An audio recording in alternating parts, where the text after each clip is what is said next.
There's a different kitty in my seat today. Hello, Arwen. Hello, little lady. Yeah, could I have that seat? Could I have it?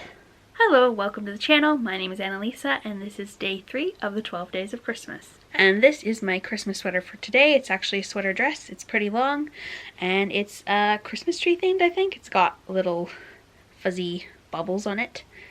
So today's video is going to be a tag. It's going to be the Grinch Stole My Books tag, created by Katie of Paperbacks and Ponytails, and I first saw this on Storm Marine's channel. So the tag questions. Number 1 is, trim up the tree with Christmas stuff like bingo balls and hoo-hoo fluff. A book that you just get excited to talk about every chance you get.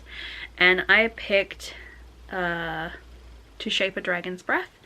I liked it so much I made a cake of it for my birthday this year. I'll see if I can find a picture to put up.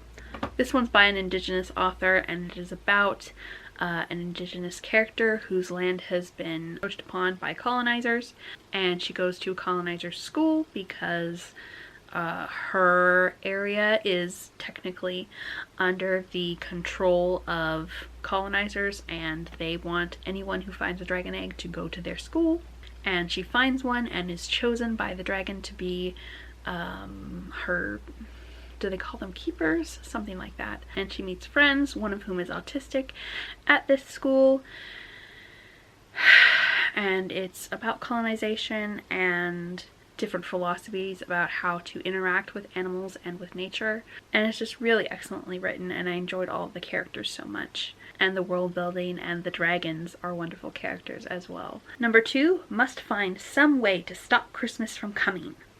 It feels like our favorite authors don't want to give us their new books immediately, right? So they're stopping our Christmas from coming. What new release can you not wait for? I am eagerly awaiting both Azalea Crowley's new book, and also, in a more frustrated way, the next book in the Little Thieves and Painted Devils series by Margaret Owens, because of the way the second book in the trilogy, I believe, ended. I'm very much wanting the next book, and I've loved the characters so far, and the mysteries have been fun, and the exploration of demisexuality, but yeah, mostly the characters. Number 3, All I Need is a Reindeer.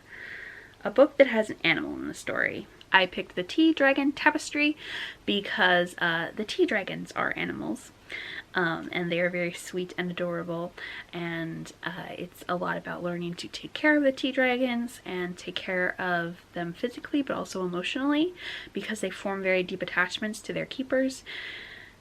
And the way that a dragon is passed on is when their keeper dies, because they have much longer lifespans than most humanoid creatures. And they're also just very cute.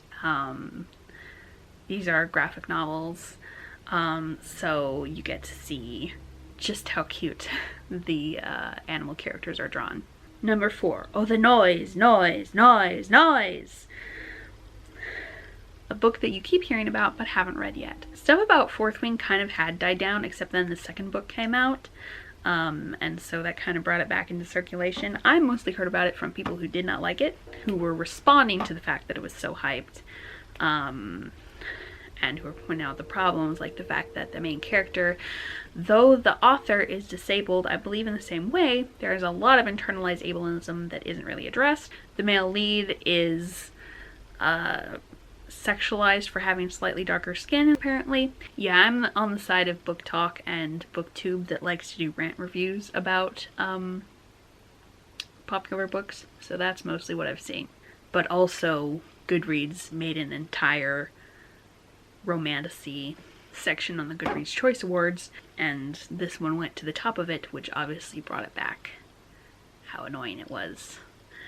Number 5, And They'd Feast, and They'd Feast, and They'd Feast.